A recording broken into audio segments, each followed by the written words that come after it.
Jesús no rompió las leyes del universo, las obedeció mejor que nadie. Ese milagro que llevas toda la vida admirando, la multiplicación de los panes y los peces, no fue un acto aislado para demostrar poder. Fue una operación exacta de alineación, una tecnología espiritual en acción, un gesto milimétrico que activó las leyes más profundas de la creación, esas que nunca te enseñaron en la iglesia, pero que hoy vas a empezar a recordar. Y si lo que siempre llamaste milagro no fue una excepción sobrenatural, sino una demostración del diseño original que también opera en ti, y si Jesús no buscaba admiración, sino comprensión, y si ese gesto de alzar el pan y bendecirlo fue una transmisión, una activación de forma pura, una señal enviada al campo para que la realidad obedeciera sin fisura. Jesús no multiplicó masa, multiplicó patrones, replicó conciencia. Encendió en cada pedazo de pan el arquetipo del pan original y en ese instante no hubo pérdida, solo expansión. Y lo más perturbador es que esto no es magia, es ciencia vibracional, es física espiritual. Es un principio replicable si tu intención, tu respiración y tu emoción están en coherencia como lo estaban en él. Porque lo que vas a aprender aquí no es una interpretación más del Evangelio, es una decodificación. Vamos a desenterrar lo que por siglos se ocultó detrás de símbolos y parábolas, cómo Jesús operaba en la frecuencia exacta que colapsa el campo cuántico y reorganiza la materia desde dentro. Jesús no decía "ya está hecho" como quien lanza un deseo al cielo. Lo decía como quien sostiene una certeza vibracional que el universo no puede ignorar. Su fe no era esperanza, era geometría, era alineación absoluta entre lo que pensaba, sentía, respiraba y ordenaba. Este video es para ti, que alguna vez pensaste que nunca podrías ser como él, que lo veías como un modelo inalcanzable, una divinidad lejana. Pero, ¿y si el verdadero escándalo del Evangelio no fue que Jesús hizo milagros, sino que dijo que tú harías cosas aún mayores? ¿Y si su intención no fue que lo adores, sino que lo decodifiques? Vamos a estudiar cómo su respiración se volvía campo, cómo su intención sostenida transmitía códigos, cómo su coherencia colapsaba la forma. Y sobre todo, cómo tú puedes comenzar a replicar ese patrón hoy desde tu cuerpo, desde tu voz, desde tu espíritu. Ya no se trata de pedir, se trata de proyectar. Ya no se trata de repetir versículos, se trata de entenderlos como llaves, como activaciones. Prepárate, porque a partir de ahora no solo vas a entender lo que Jesús hizo, vas a recordar cómo hacerlo tú. Así que mantén tus sentidos alerta y tu mente abierta, porque lo que estás a punto de aprender podría cambiar la forma en que ves el mundo y tu lugar en él. Bienvenido a tu poder divino. ¿Qué ocurriría si aquello que llamaste milagro toda tu vida no fuera un acto de ruptura con las leyes del universo, sino su más profunda obediencia? ¿Y si te dijera que ese instante sagrado donde el pan se multiplicó ante los ojos de miles no fue una excepción divina, sino una revelación de lo que tú también puedes activar, si recuerdas quién eres? Porque aquel gesto de Jesús, tan repetido y reverenciado por generaciones, no fue una demostración para convencer incrédulos, sino una llave para despertar a los dormidos. Él no buscaba aplausos, ni súbditos que lo adoraran por hacer prodigios. Buscaba discípulos capaces de mirar más allá de la materia y entender que el reino de Dios no está fuera, sino dentro de ti.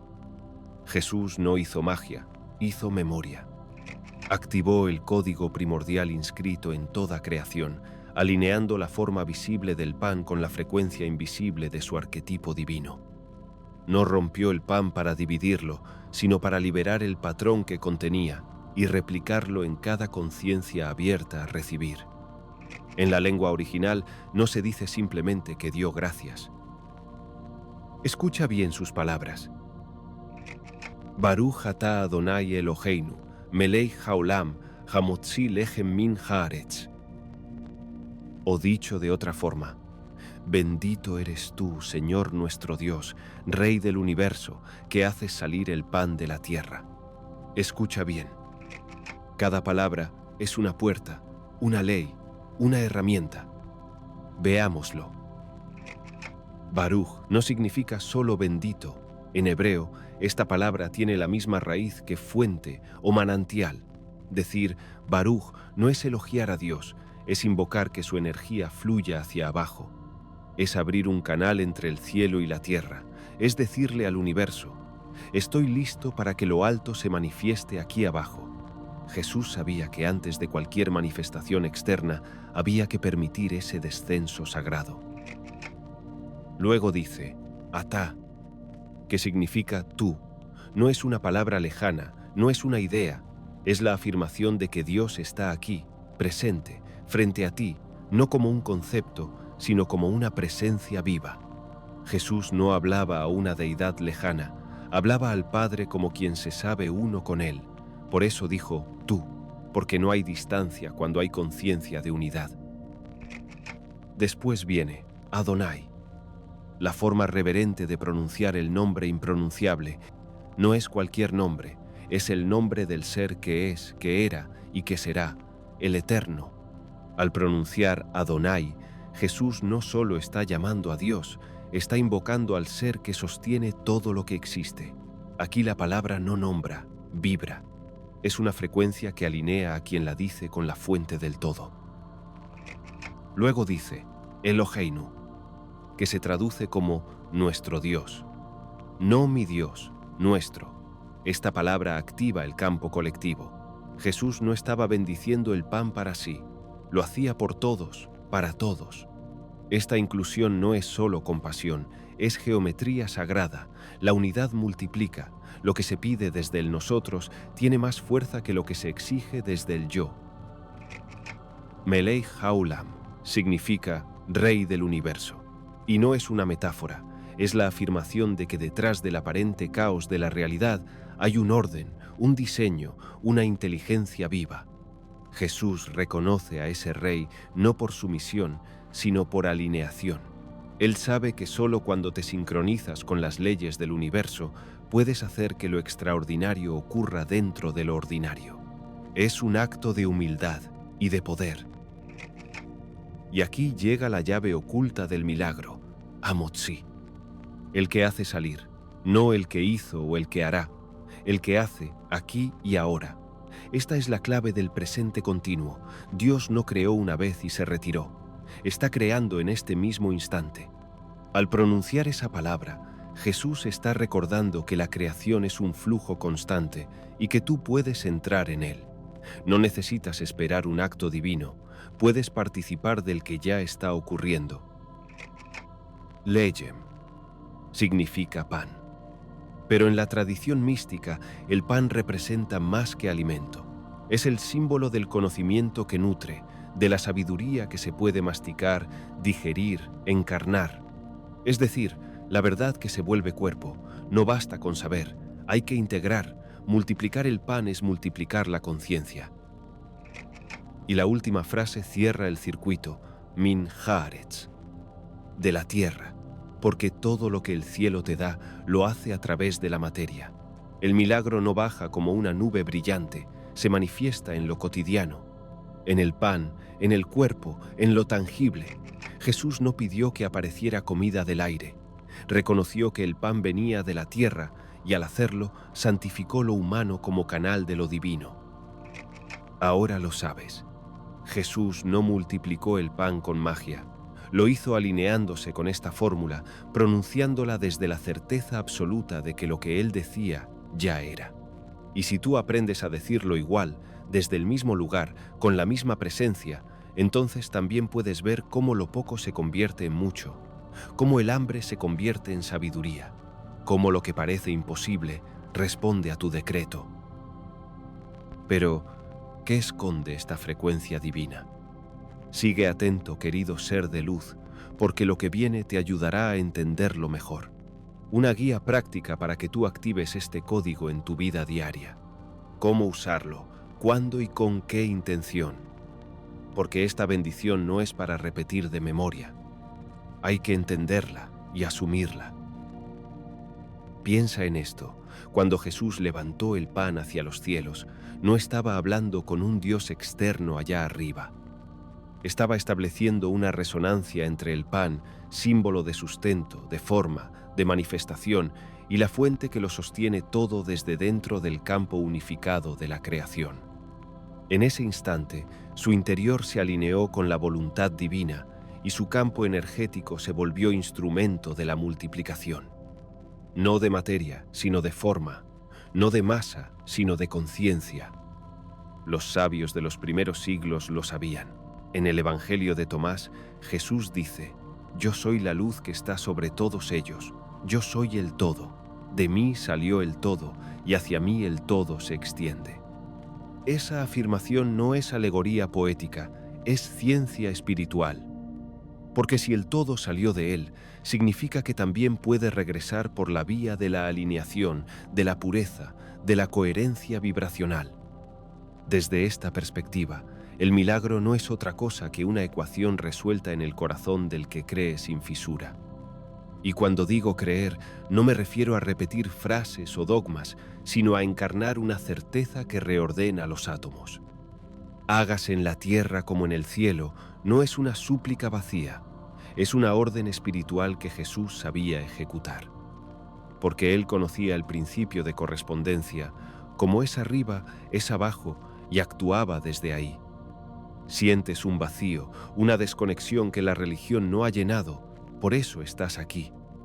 Porque tu alma recuerda que esto no es superstición ni mitología, es instrucción velada.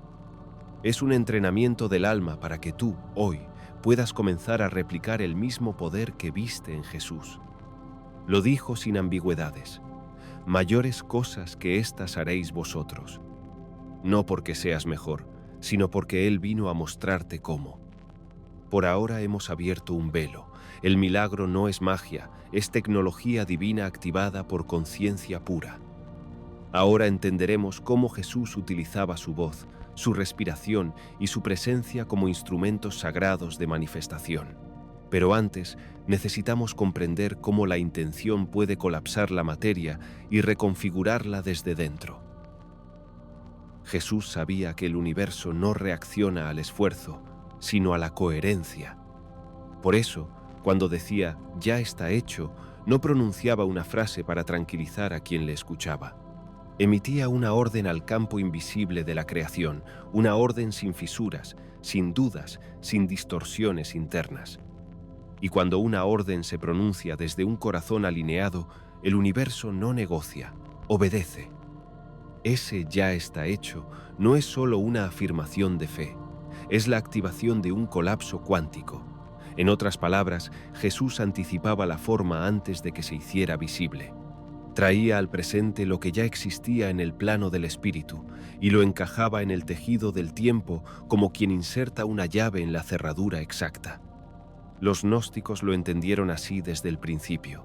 En el Evangelio de la Verdad, texto oculto durante siglos, se revela que la manifestación del Hijo es el desvelamiento de lo que está oculto. Es decir, no viene a traer algo nuevo, viene a mostrar lo que siempre ha estado. Por eso el milagro no es creación ex nihilo, es revelación de lo eterno. Cuando Jesús decía a un enfermo, «levántate y anda», no apelaba a su voluntad ni a su fuerza. Reescribía la plantilla de su cuerpo, su identidad, su campo vibratorio. Le ofrecía un nuevo código, y si el corazón del otro resonaba en esa frecuencia, la forma respondía.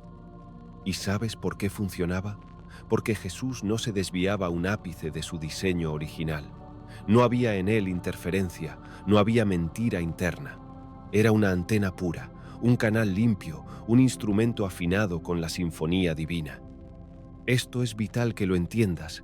Tú también fuiste creado para manifestar desde esa alineación, no para suplicar a un Dios distante, sino para actuar como hijo legítimo del Altísimo. En las cartas paulinas se dice, «Ya no vivo yo, sino que Cristo vive en mí», y eso no es una metáfora piadosa. Es una descripción precisa de lo que ocurre cuando la conciencia humana se rinde a su configuración divina. Jesús era un maestro hermético, sí, pero más aún era el espejo perfecto del Hijo de Dios en plena operación. Cada palabra suya portaba energía densa, cada gesto suyo era geometría sagrada en movimiento. Cuando sopló sobre sus discípulos y les dijo, «Recibid el Espíritu Santo», no estaba actuando un ritual, estaba transfiriendo frecuencia. Era un vector, un canal por donde el Ruaj divino, el aliento creador, descendía y se depositaba como fuego invisible en el alma de los hombres. En la tradición hebrea, este aliento se conocía como Ruaj Elohim, el soplo que en Génesis se movía sobre las aguas al principio de todo. Jesús lo encarnó y ese día lo transfirió. Cada discípulo que lo recibió fue cargado no solo de inspiración, sino de patrón, de estructura vibratoria, de diseño espiritual. ¿Y tú? ¿Acaso crees que ese soplo fue solo para ellos? ¿No te das cuenta de que el Evangelio es un mapa? ¿Una clave para acceder al mismo poder que fluía en él? Todo está en ti, pero dormido, encapsulado, escondido bajo capas de olvido, miedo y falsa humildad. Jesús no vino a mostrar lo que él podía hacer, vino a mostrarte lo que tú has olvidado que puedes hacer. Y aquí entra un principio olvidado por siglos, el poder del cuerpo humano como instrumento sagrado de transmisión. Lo sabían los antiguos, lo sabían los profetas, y lo sabía Jesús, que no rezaba para ser escuchado, sino para sintonizar con la fuente. Por eso ahora debemos detenernos y comprender algo más profundo aún, como el cuerpo, la respiración y la intención alineada crean un tridente de manifestación divina en la tierra. Pero antes de eso, necesitamos explorar cómo las culturas antiguas comprendían el aliento, la voz y el gesto como puentes entre el espíritu y la materia. En las antiguas tradiciones sagradas, el aliento no era simplemente una función biológica, era una llave, un código, un puente invisible entre el alma y el universo. En el Génesis leemos, «Entonces el Señor Dios formó al hombre del polvo del suelo y sopló en su nariz aliento de vida, y fue el hombre un ser viviente». ¿Notas el orden? Primero el barro, luego el soplo, solo entonces la vida. El cuerpo sin el aliento no es nada, pero el aliento, cargado de intención divina, es lo que enciende la chispa de la realidad. Jesús lo sabía profundamente. Cuando respiraba con conciencia, activaba campos de energía, y cuando hablaba, no solo pronunciaba sonidos, emitía ondas de transformación. En el Evangelio de los egipcios, un texto gnóstico olvidado por siglos, se revela que el Salvador emitía palabras que eran fuego y espíritu. Eso significa que sus palabras no eran solo ideas, eran actos. De hecho, el verbo hebreo dabar, que se traduce como palabra, también significa acción. En el mundo bíblico, hablar era hacer.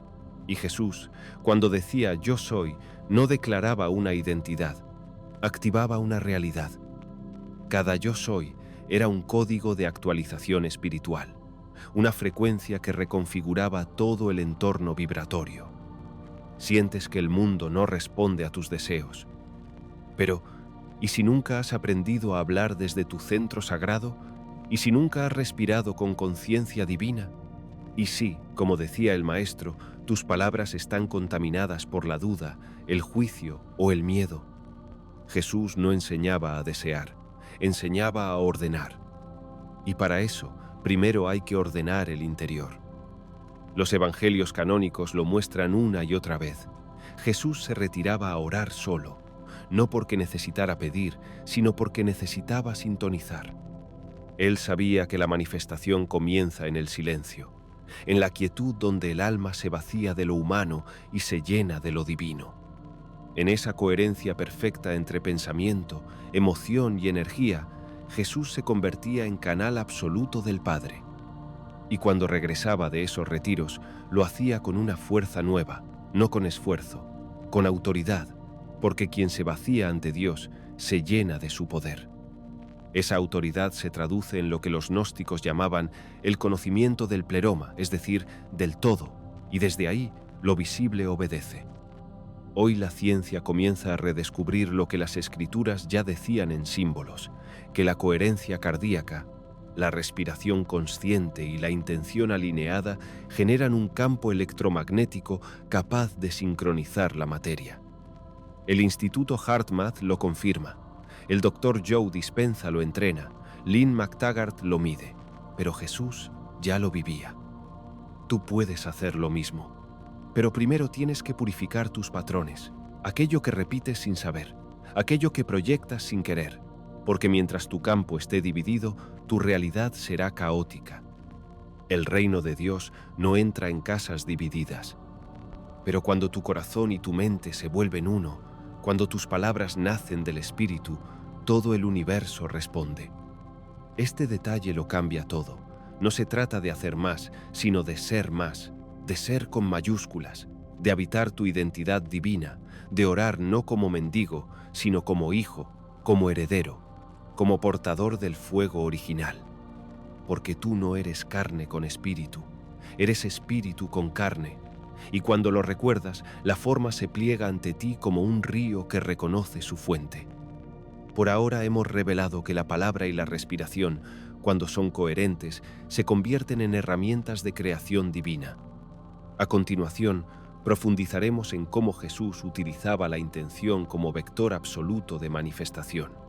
Pero antes, deberemos reconocer los obstáculos internos que impiden esa alineación en ti. Mira dentro de ti, con honestidad, no con juicio, sino con valentía. Pregúntate, ¿qué parte de mi corazón duda cuando digo, yo puedo?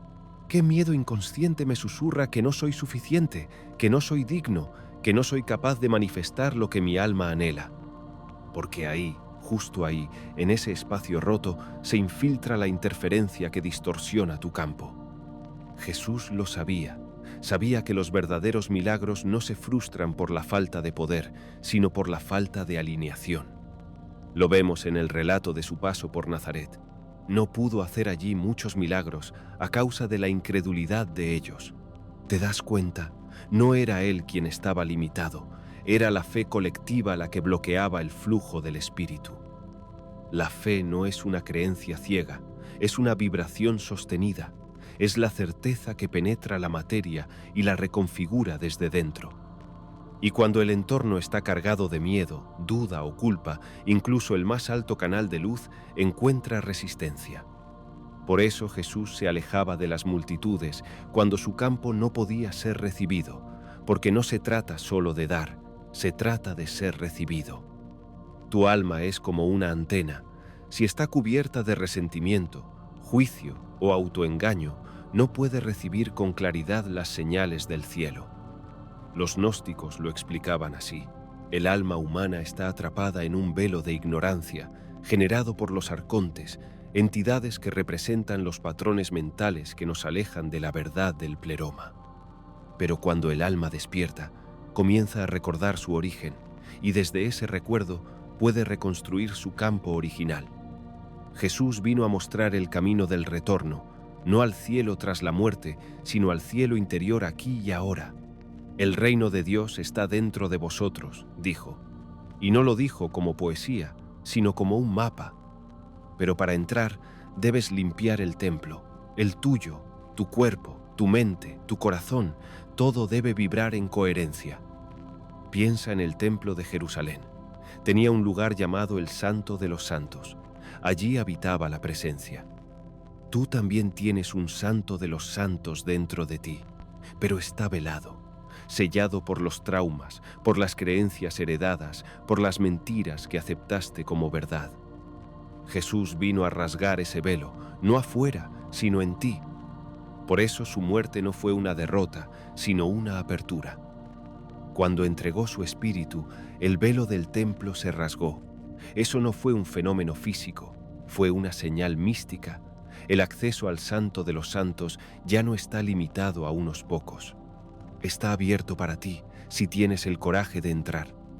Pero para hacerlo, debes vaciarte. No puedes entrar al reino cargado de ego, de miedo o de necesidad. Jesús lo expresó así: bienaventurados los pobres en espíritu, porque de ellos es el reino de los cielos. Pobres en espíritu no significa miserables, significa vacíos de sí mismos, disponibles, dispuestos. Y aquí entra un detalle poderoso. Cuando Jesús parte el pan, no solo lo bendice, lo distribuye. Eso significa que la energía de la fuente, una vez invocada, debe ser compartida. No se retiene, se entrega, y al hacerlo, se multiplica. Este es el principio de la abundancia divina. Cuanto más das, más fluye, porque no es tuyo, es del Padre, y tú solo eres un canal. ¿Lo comprendes ahora? El milagro de los panes no fue solo una multiplicación, fue una instrucción encarnada, un mapa en acción, un gesto que revela cómo funciona la energía cuando el corazón está alineado, cuando la intención es pura y cuando el ego no interfiere.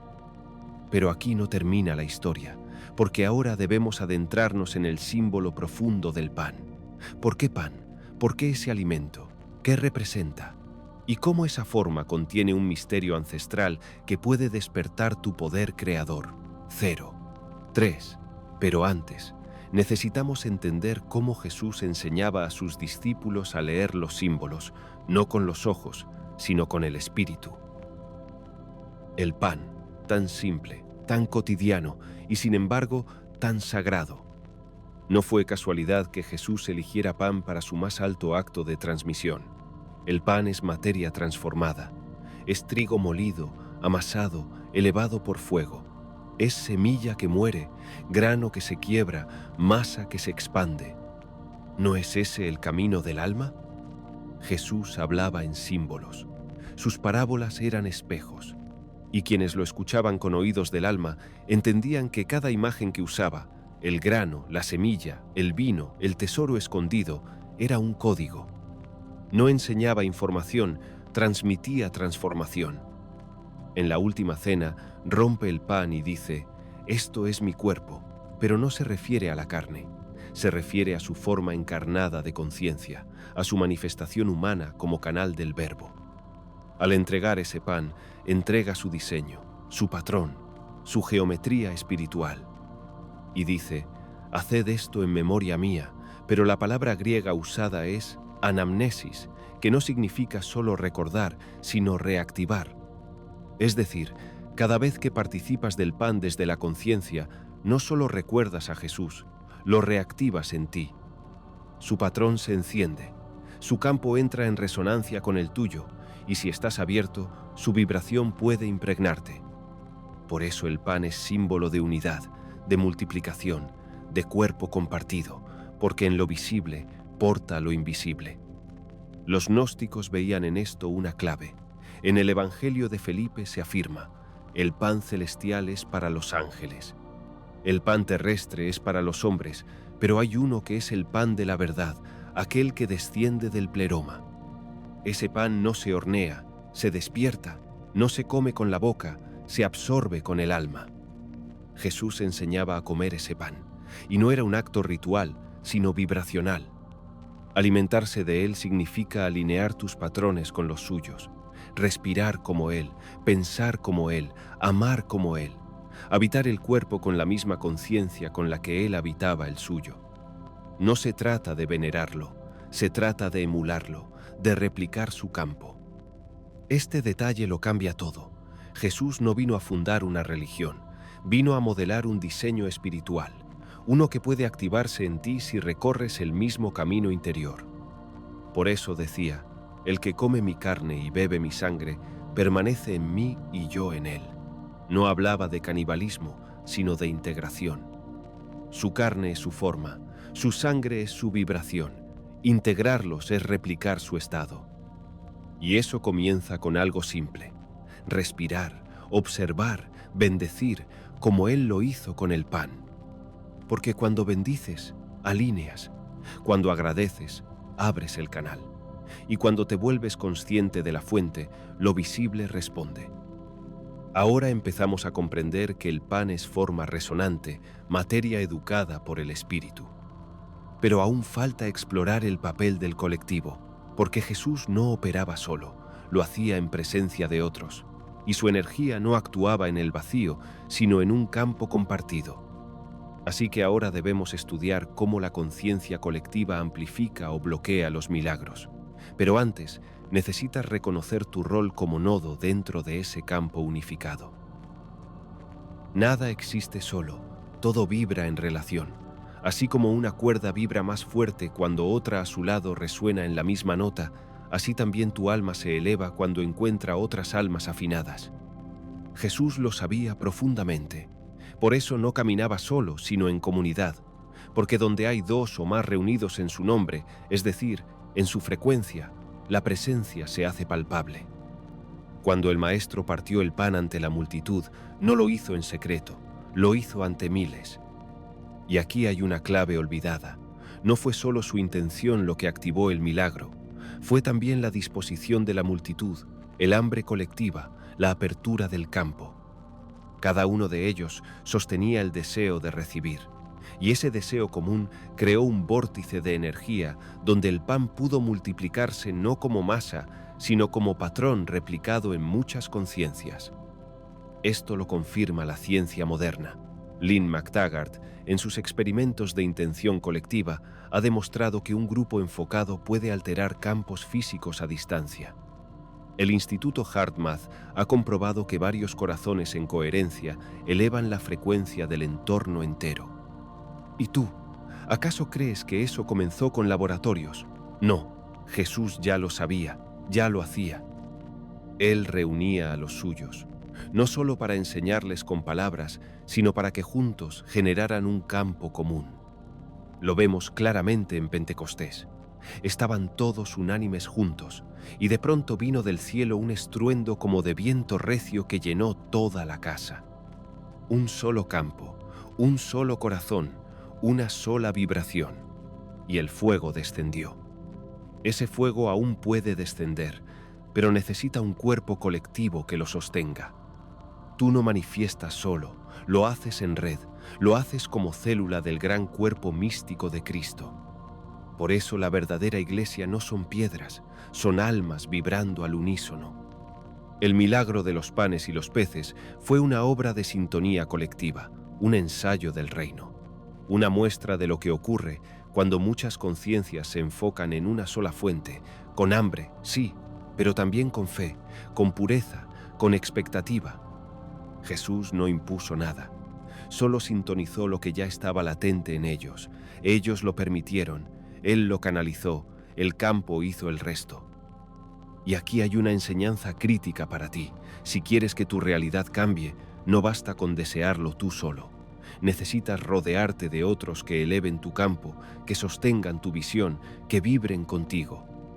Porque el milagro se activa donde hay acuerdo, donde hay unidad, donde el juicio desaparece y queda solo la certeza compartida de que el espíritu puede manifestar cualquier forma si el canal está limpio.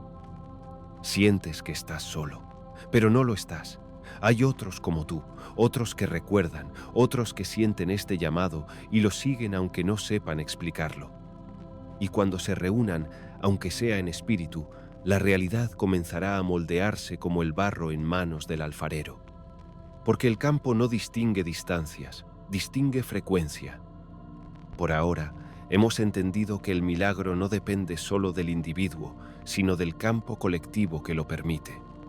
Ahora debemos descubrir el secreto de la intención pura, cómo nace, cómo se sostiene y cómo puede dirigir la materia con precisión divina. Pero antes, necesitamos desactivar las falsas intenciones que operan desde el ego disfrazado de deseo espiritual. No toda intención nace del alma. Algunas emergen del ego disfrazado de espiritualidad, del miedo envuelto en deseo, de la carencia que se disfraza de fe. Y ese tipo de intención no crea, confunde, no manifiesta, fragmenta.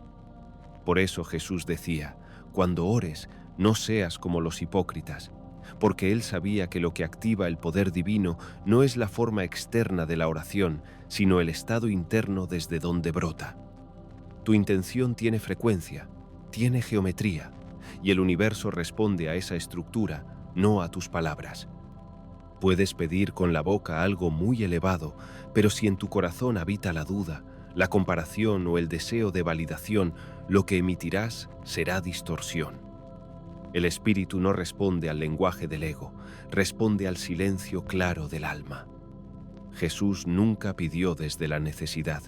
No decía, por favor, Padre, haz esto.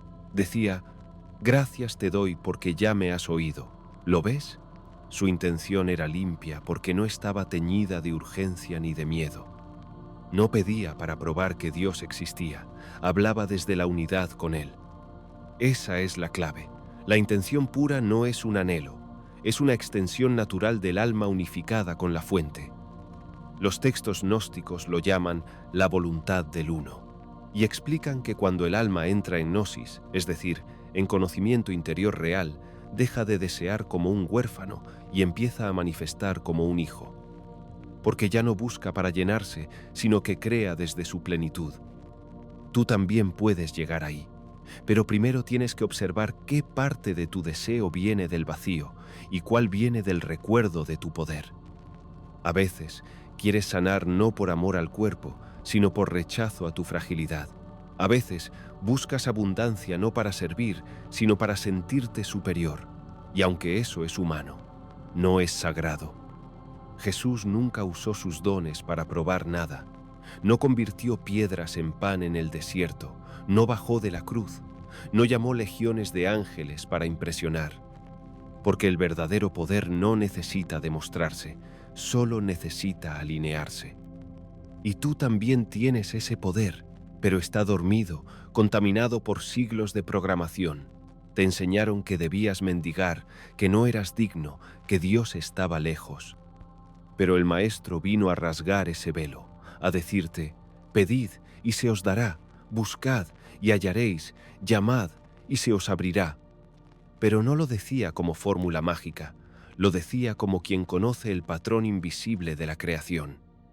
Cuando tu intención es pura, tu campo se vuelve nítido y el universo lo reconoce como una orden. No porque lo obligues, sino porque lo inspiras, porque vibras en la frecuencia de la fuente. Y desde ahí no hay forma que no se doblegue, no hay realidad que no responda, no hay pan que no se multiplique. Así que mírate, pregunta, siente, ¿desde dónde estoy pidiendo lo que pido? ¿Desde el temor o desde la filiación? ¿Desde la carencia o desde la memoria del reino? Porque solo desde la segunda nace el milagro verdadero. Ahora hemos comenzado a depurar las intenciones, pero no basta con limpiar. Ahora necesitamos aprender a proyectar, a sostener una señal tan precisa y coherente que la realidad no tenga otra opción que manifestarla. Ese es el próximo paso, convertir tu intención en vector de creación sostenida. Cuando la intención se vuelve pura, adquiere peso, no es ya una emoción fugaz ni una idea bonita lanzada al aire, se transforma en vector, en dirección, en geometría sagrada que atraviesa el campo cuántico y lo reordena desde dentro. Así trabajaba Jesús. No improvisaba, no lanzaba palabras al azar. Cada frase suya era un disparo de luz, una orden vibracional que movía la sustancia invisible del universo. Cuando decía levántate, no estaba motivando a alguien, estaba emitiendo un nuevo patrón, una actualización del ser, una información que atravesaba el cuerpo físico y reprogramaba los circuitos de la vida. Por eso no curaba síntomas, curaba campos, porque su intención no era deseo, era transmisión. Este principio lo conocían también los antiguos alquimistas que decían, la piedra filosofal no se encuentra, se activa desde dentro. Eso mismo enseñaba el maestro, pero con un lenguaje más cercano, más simbólico. Sus parábolas eran fórmulas, sus gestos, ecuaciones vivas, y su fe no era esperanza, era conocimiento aplicado. Los evangelios gnósticos revelan que Jesús les enseñaba a sus discípulos cómo ver más allá de la forma. En el diálogo del Salvador se lee, lo que ves con los ojos del cuerpo es ilusión, aprende a ver con el ojo del corazón y entonces todo se revelará. 0. 3. Esa visión interior es la que permite sostener una intención sin fisuras. Porque aquí está el verdadero secreto. Una intención sostenida en el tiempo se convierte en campo. y ese campo comienza a influir en la materia como el sol influye en la semilla. Pero si la intención es débil, intermitente, fragmentada, nada crece, porque la tierra no reconoce una señal inestable. Jesús sostenía su campo con 3 herramientas: oración, ayuno y presencia. La oración como alineación, el ayuno como purificación, la presencia como ancla. Así mantenía su señal intacta, sin ruido, sin desvío. ¿Y tú? ¿Cuánto tiempo puedes mantener una intención clara antes de que el miedo la contamine, antes de que la impaciencia la tuerza, antes de que el juicio la apague? Por eso Jesús decía: si tu ojo es uno, todo tu cuerpo estará lleno de luz. No hablaba del ojo físico, hablaba del enfoque, de la intención que no se dispersa. Cuando tu mirada es una, tu campo es uno, y donde hay unidad, hay manifestación. Hoy la ciencia lo empieza a confirmar. Se han hecho estudios con meditadores avanzados donde una intención coherente mantenida durante minutos genera alteraciones medibles en campos electromagnéticos. Pero Jesús no necesitaba sensores, Él era el sensor. Su cuerpo entero vibraba como un generador de realidad, y tú, aunque aún no lo sientas, tienes ese mismo potencial. Solo que requiere entrenamiento, devoción, persistencia. Porque sostener una intención pura en un mundo ruidoso es como mantener una vela encendida en medio del viento. Pero si la proteges, si la nutres, si la haces crecer, esa llama se convierte en fuego y el fuego transforma. En el principio era el Verbo, así comienza el Evangelio de Juan. En el principio era el Verbo, y el Verbo estaba con Dios, y el Verbo era Dios. Esta frase encierra uno de los mayores secretos jamás revelados al hombre. La palabra no es sonido, es sustancia, es vibración creadora, es el hilo invisible que teje la realidad desde lo no manifestado. En griego, la palabra usada es logos, y logos no significa solo palabra hablada, significa estructura, mente divina, inteligencia ordenadora. El logos es la arquitectura del universo. Es el patrón que da forma a la luz, y Jesús era la encarnación de ese patrón. Por eso sus palabras tenían poder, no por el volumen, no por la elocuencia, sino porque él hablaba desde el logos, desde la fuente, desde el centro exacto donde la palabra y la forma son una. Cuando decía sea sanado, no deseaba, ordenaba. Cuando decía hágase, no imploraba, activaba. Porque su voz no era humana, era la vibración de la mente divina proyectada a través de un cuerpo purificado. Y lo más extraordinario es que tú también estás llamado a ser eso. Los evangelios gnósticos lo insinúan. En el Evangelio de la verdad se afirma: el Logos vino en la forma de un mensajero para corregir el error con la palabra que había estado desde el principio. Ese error es el olvido, la caída en la ilusión de la separación. Y la palabra de Jesús no es doctrina, es recordatorio vibracional, es palabra que despierta. Sientes a veces que tus palabras no tienen peso, que nadie te escucha, que el mundo no responde a tu voz. Pero, ¿qué frecuencia tiene tu voz? ¿Desde dónde hablas? ¿Desde la queja? ¿Desde la culpa? ¿Desde el miedo? Entonces, no es el mundo quien no escucha, es que tu palabra no tiene campo. Jesús no hablaba mucho, pero cuando hablaba, todo se alineaba. Los demonios temblaban, el viento obedecía, los muertos despertaban, porque su voz era Logos encarnado, y tú, al recordar tu origen, puedes recuperar ese poder. Pero necesitas sanar tu palabra, limpiarla de mentira, de juicio, de manipulación, porque cada palabra que emites es una semilla. Y si siembras palabras muertas, recogerás realidades vacías. Por eso Jesús decía: de toda palabra ociosa que hablen los hombres, darán cuenta en el día del juicio. No como amenaza, sino como principio de causa y efecto. Tu voz es una antena, y cuanto más se parece a la voz del Logos, más poder tiene para manifestar. Pero para eso, debes dejar de usarla para reforzar tu personaje, tu drama, tu historia de víctima. Usa tu palabra como instrumento de luz, como canal de creación.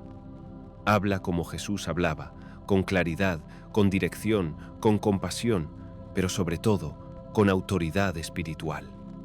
Ser llamado Hijo de Dios no es un título religioso, es una afirmación ontológica, es una declaración sobre tu esencia, sobre lo que eres antes del nombre, antes del cuerpo, antes del tiempo. Jesús no vino a crear una religión, vino a revelarte tu genealogía divina. Vino a despertarte del sueño del olvido. A todos los que le recibieron les dio poder de ser hechos hijos de Dios, dice Juan. No siervos, no seguidores, no devotos, hijos. Eso lo cambia todo. Porque un hijo no pide permiso para existir. Un hijo no ruega por migajas. Un hijo accede, hereda, representa. Jesús no era especial por tener un poder que tú no tienes. Era especial porque nunca lo olvidó. Su grandeza no estaba en una dotación genética divina, sino en su conciencia despierta. Sabía quién era. Y tú también puedes saberlo, si tienes el valor de recordar. Los textos apócrifos repiten esta enseñanza. En el Evangelio de Tomás, Jesús dice: «Cuando lleguéis a conoceros a vosotros mismos, entonces seréis conocidos y sabréis que sois hijos del Padre viviente». No dice cuando creas en mí, sino cuando te conozcas a ti mismo, porque el conocimiento de Dios y el conocimiento de tu ser no están separados. Pero claro, el sistema religioso temía esta verdad, porque un hijo despierto no necesita intermediarios, no necesita templos para acceder a su Padre, no necesita rituales para recordar su esencia, solo necesita entrar en sí mismo.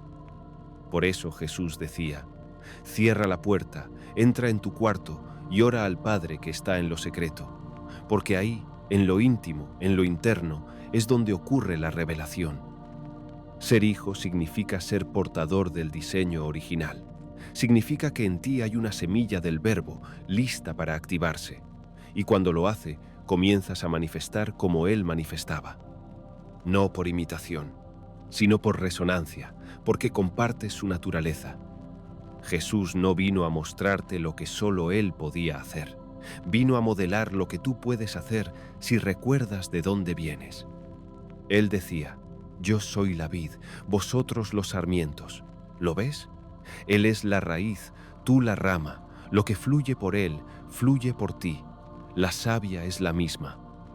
Pero para que esa savia fluya, debes despojarte del ego, de la identificación con el personaje, de la mentira que dice: «Yo no puedo, yo no soy digno, yo no sé manifestar». Esas frases no vienen del hijo, vienen del esclavo, y tú no naciste para ser esclavo, naciste para reinar. Jesús fue el primer maestro en encarnar esta verdad en su totalidad.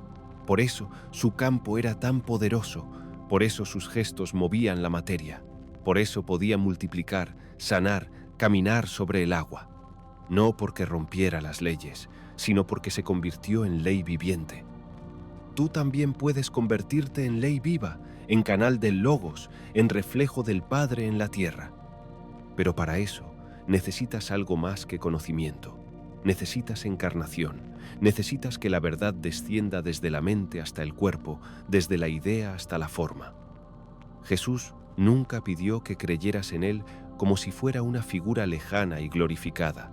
Él pedía que dieras fruto, porque el fruto no es una idea, es un resultado. Es la evidencia de una raíz viva, de una savia real, de una conexión auténtica con el reino invisible.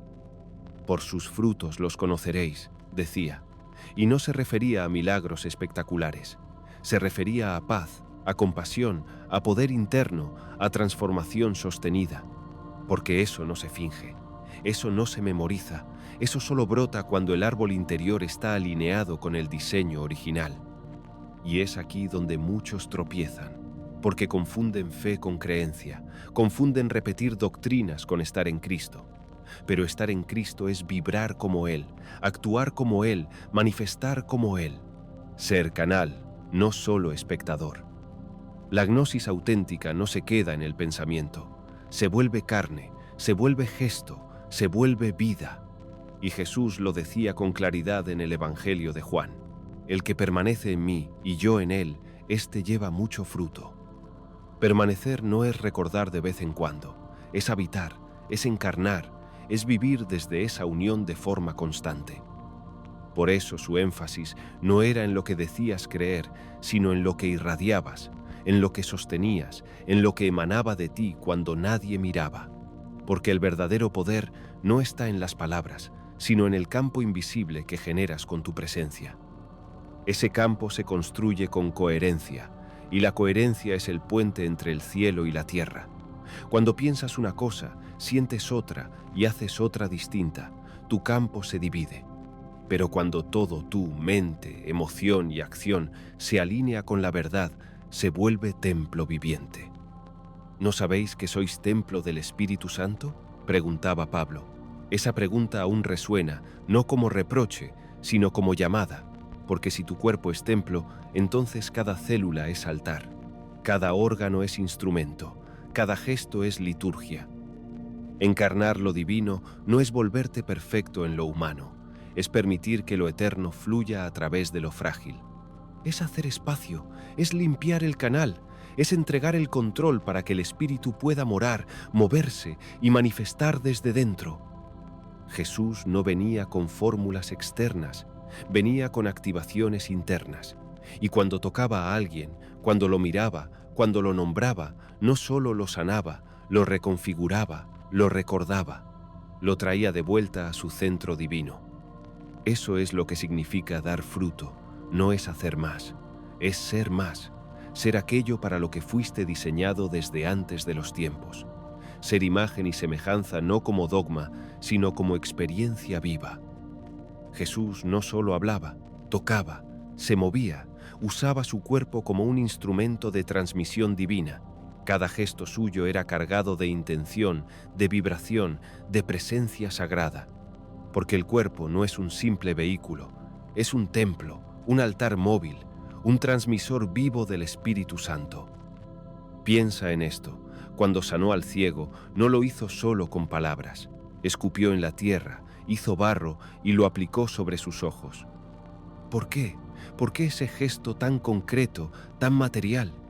Porque el gesto es símbolo, es activación, es resonancia física de una intención invisible.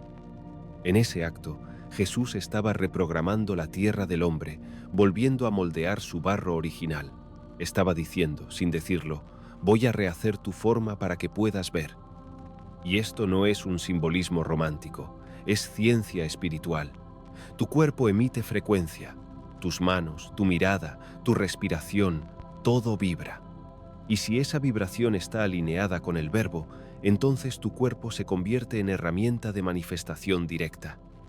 En el Evangelio de María Magdalena se nos muestra a una discípula que comprendió esta verdad con una profundidad que incluso algunos apóstoles no entendían.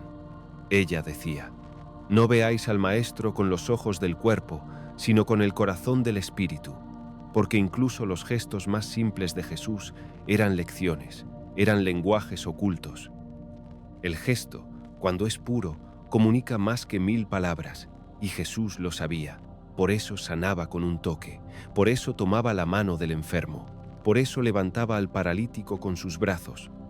Porque el gesto, hecho con fe y desde el logos, penetra más profundo que cualquier palabra.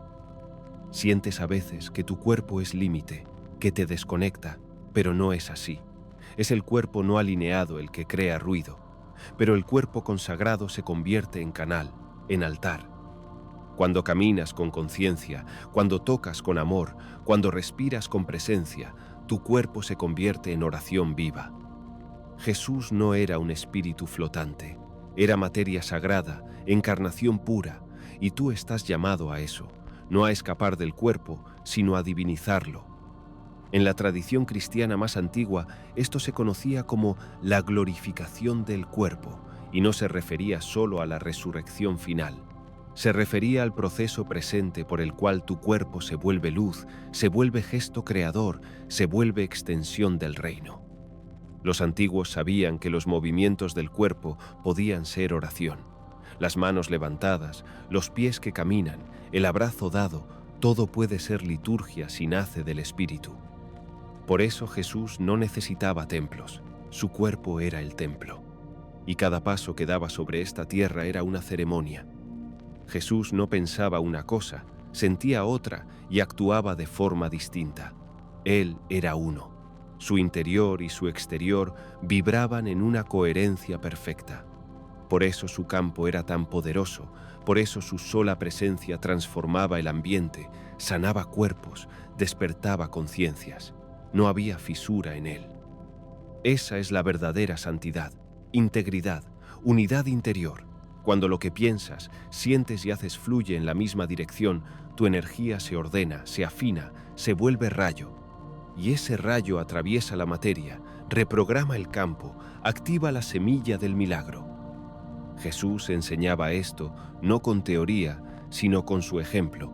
Lo vemos cuando calma la tormenta. Sus discípulos estaban aterrados, pero él dormía. No por indiferencia, sino porque su interior no era vulnerable al caos externo. Su calma era real, no fingida, no forzada. Era coherencia absoluta entre su fe, su emoción y su cuerpo. Por eso, al despertar, no rogó, ordenó: «Calla, enmudece», dijo al viento, y el mar obedeció, porque la coherencia comanda.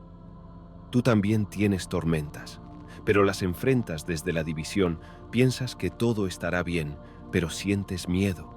Dices que confías, pero tus actos revelan lo contrario. Esa incoherencia crea interferencia, y donde hay interferencia no hay milagro, hay confusión. Jesús sabía esto. Por eso entrenaba a sus discípulos en la oración, la vigilia, el ayuno, no por rito, sino por alineación, porque el alma alineada se vuelve antena clara, receptor limpio, canal fuerte. En el Evangelio de Tomás, Jesús dice: «Si sacas lo que hay dentro de ti, eso te salvará. Pero si no lo sacas, eso que hay dentro de ti te destruirá». ¿Lo comprendes? No se trata de acumular conocimiento, se trata de encarnar una vibración, y eso requiere limpieza, coherencia, presencia. Hoy, incluso la neurociencia lo confirma. El corazón, el cerebro y el cuerpo deben estar sincronizados para generar un campo electromagnético potente. El Instituto HeartMath lo llama coherencia fisiológica, pero en términos espirituales es simplemente santidad vibracional. Y tú puedes alcanzarla. No es mística inalcanzable, es práctica, es decisión diaria. Es mirar dentro, purificar tu intención, ordenar tu emoción y actuar desde la verdad profunda que arde en tu interior. Jesús no tenía técnicas, tenía sintonía, no hacía magia, hacía resonancia, y cada milagro era simplemente una consecuencia natural de su coherencia perfecta con el Padre. Por eso decía: «Yo y el Padre uno somos», no como metáfora, como realidad energética, y tú también estás llamado a esa unidad. Muchos piensan que la fe es creer que algo puede suceder, pero Jesús nunca enseñó eso. La fe, en su enseñanza, no era un quizás sí, era una certeza vibrante. Una frecuencia tan densa y tan pura que podía colapsar la materia y reescribir el cuerpo, el tiempo, la realidad misma. «Tu fe te ha sanado», decía una y otra vez, pero no lo decía como halago, lo decía como diagnóstico, como quien observa el campo de alguien y detecta que, en ese instante, ha alcanzado la frecuencia de la sanación. La mujer que tocó su manto no fue sanada por el tejido, fue sanada porque su fe vibraba al mismo nivel que el patrón que sostenía a Jesús. En ese segundo, su campo hizo clic con el campo del Maestro y la materia se reconfiguró. La fe no es creer que Él puede, es saberse uno con lo que Él es recordar que el mismo espíritu que lo habitaba a Él te habita a ti. Por eso decía: «Todo es posible para el que cree». Pero en griego, la palabra es pisteuo, que también significa confiar plenamente, fundirse con, sostener desde dentro. No se trata de repetir una idea, se trata de vibrar en unidad con ella. Jesús no obligaba a creer, Él provocaba el despertar de esa frecuencia. Lo hacía con mirada, con palabra, con gesto. Cuando decía: «¿Crees que puedo hacerlo?», no estaba evaluando. Estaba abriendo una puerta, Estaba invitando al alma a recordar su poder. Estaba encendiendo la chispa que hacía posible lo imposible. Y cuando alguien no creía, no lo forzaba, se apartaba, porque sin esa frecuencia el milagro no se sostenía. Lo vimos en Nazaret, lo vimos en los fariseos. Donde no hay resonancia, no hay manifestación, hay bloqueo. Tú has sentido a veces esa chispa, ese instante donde todo parece posible, esa claridad interior que te dice, ya está hecho, aunque tus ojos aún no lo vean. Ese instante es oro puro, es campo fértil, es frecuencia divina. Pero enseguida llegan las dudas, los ¿y si no?, los ¿y si me engaño?, y la frecuencia cae. La fe se cultiva como un músculo, no con dogmas, sino con presencia. Se sostiene con respiración consciente, con palabra limpia, con gesto coherente. Y cada vez que actúas desde esa frecuencia, sin necesidad de ver, el campo responde. Los textos gnósticos lo explicaban como un recordar del alma, porque el alma ya sabe, solo que lo ha olvidado. Pero cuando ve a alguien que vibra en esa frecuencia, como Jesús, despierta, recuerda y reacciona. Jesús era ese espejo, no para que lo adoraras, sino para que recordaras. Por eso no hacía milagros para ser seguido, los hacía para provocar memoria, para activar el campo dormido en los otros, para despertar la frecuencia de la fe, esa que hace que lo que aún no es, ya sea. O más profundo que abstenerse de hablar, estaba creando un espacio, un vacío fértil, un campo sin interferencia donde el espíritu podía actuar con libertad. En muchas ocasiones, los evangelios muestran a Jesús callando ante la provocación, ante la acusación, ante el juicio, y ese silencio no era pasividad, era alineación, era sintonía, era protección del campo. Porque en el silencio, el alma regresa a su núcleo, la mente se aquieta, el campo se ordena, y el milagro se hace posible.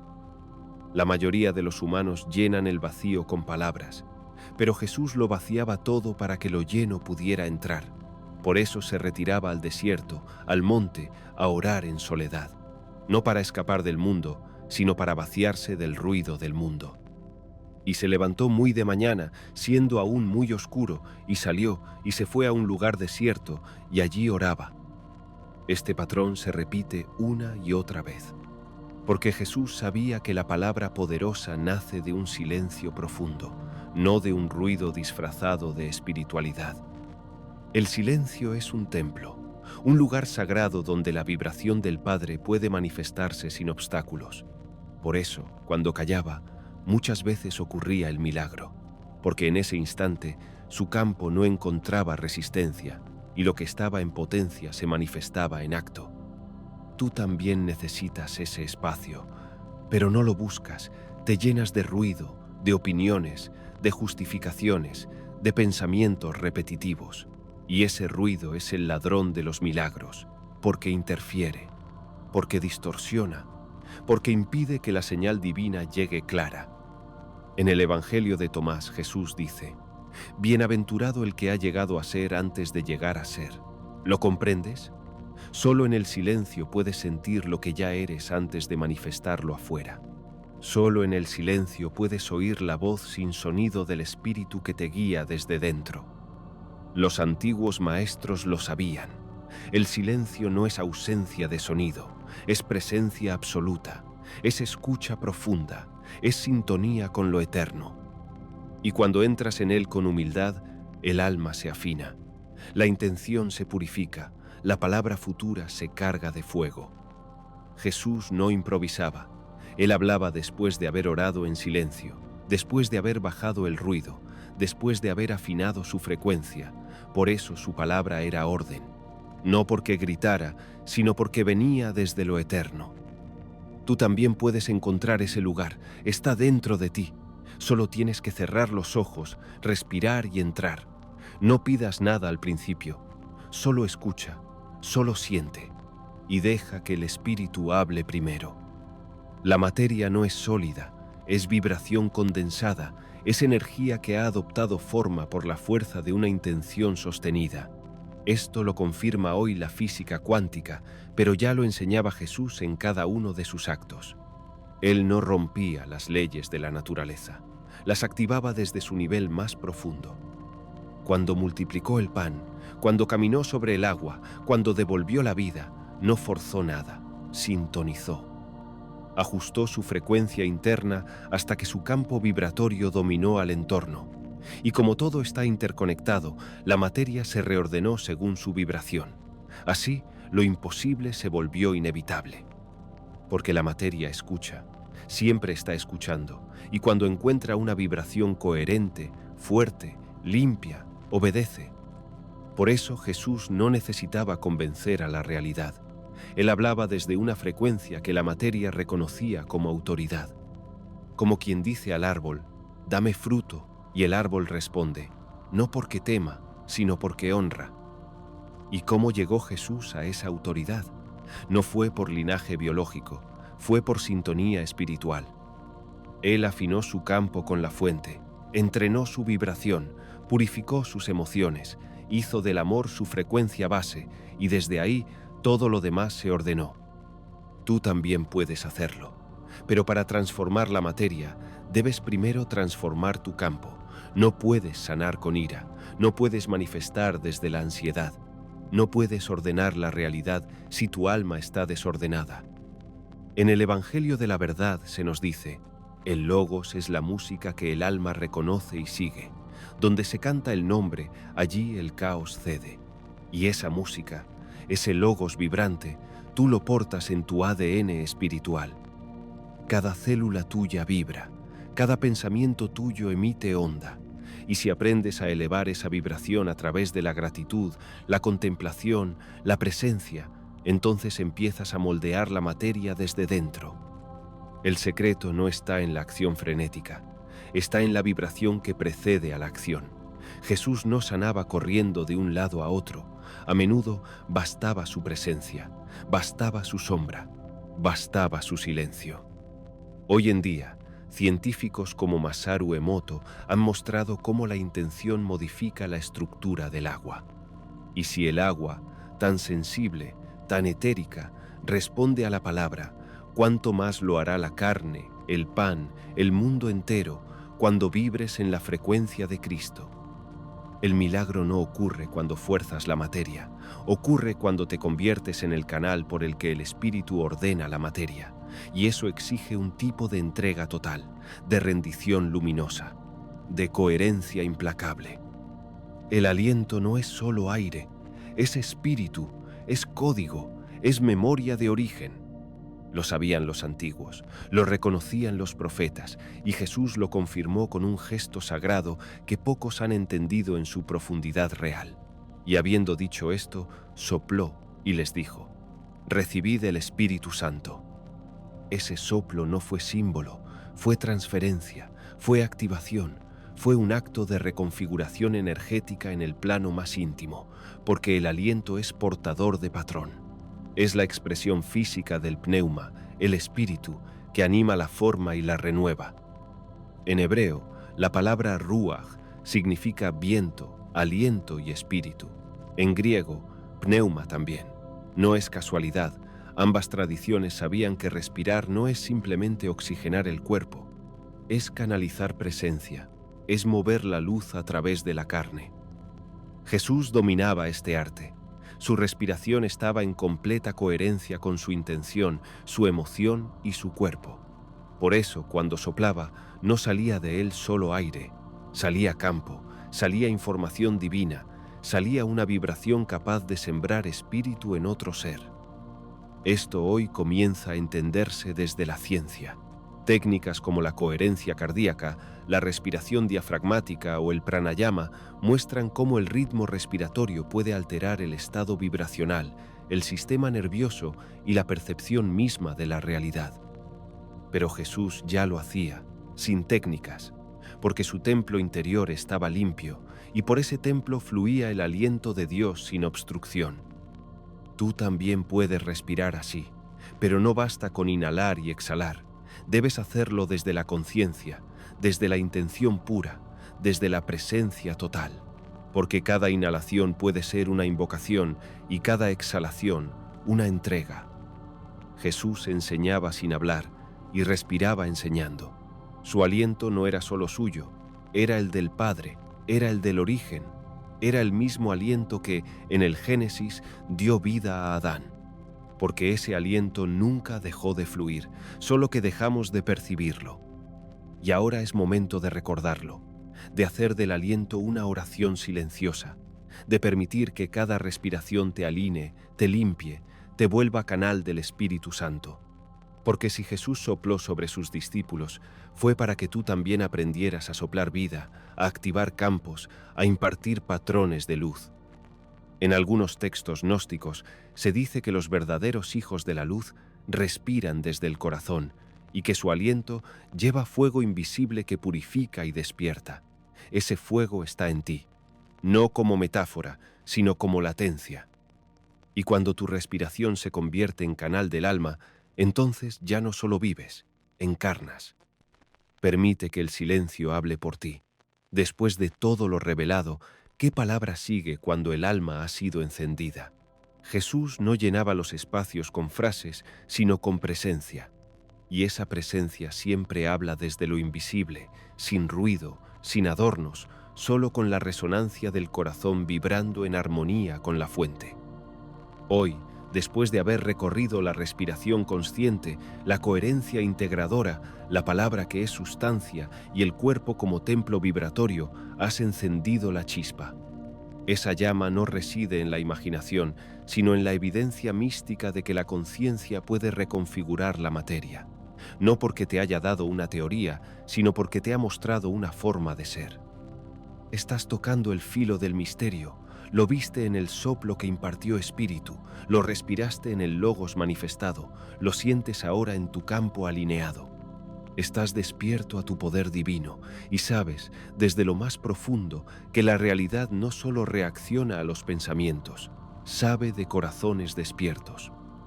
Ya no repites frases por tradición. Ahora tu palabra nace del fuego interior. Ya no esperas milagros, colaboras con ellos. Porque el diseño original del alma despierta dentro de ti y la señal que transmites ya es orden. Jesús no solo hablaba con autoridad, él declaraba lo invisible como si ya estuviera en sus manos. Ya está hecho, decía, y esa frase no era un optimismo espiritual, era un código, una tecnología vibracional capaz de colapsar el campo cuántico antes de que la forma se manifestara. Porque cuando él decía esas palabras, no lo hacía desde la expectativa, lo hacía desde la certeza, desde ese lugar donde la intención ya fue sembrada y el alma ya ha dado el permiso para que la realidad la obedezca. Es como si su espíritu hablara desde el futuro, convocando el fruto al presente, porque ya lo veía, ya lo sentía, ya lo sostenía. Y tú, ahora lo comprendes. No se trata de pedir ni de esperar, sino de ordenar desde el alma, no como quien manda, sino como quien recuerda que su diseño original incluye la capacidad de crear.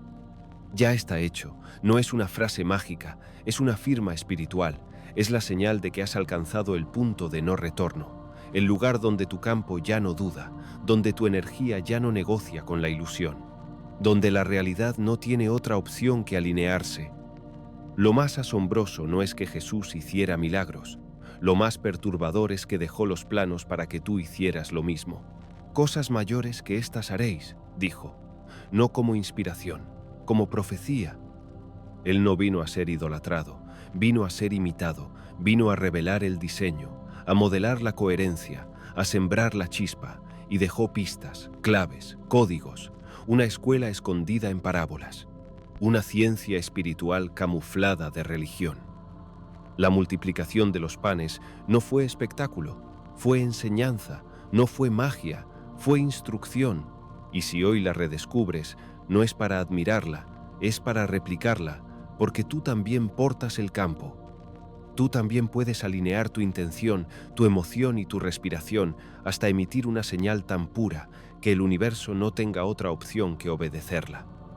Y cuando eso ocurra, y ocurrirá, no solo multiplicarás pan, multiplicarás tu energía, tu frecuencia, tu amor, y al hacerlo, cambiarás el campo de los que te rodean.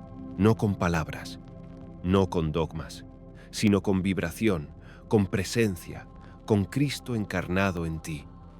Querido amigo, si hoy hemos aprendido que Jesús no solo realizó milagros, sino que activó los principios eternos de creación desde la conciencia, ahora debemos descifrar este poderoso mensaje de Jesús para recuperar la autoridad espiritual sobre tu realidad y manifestar el reino en la tierra, tal como es en el cielo, en este video de aquí. Gracias y hasta la próxima.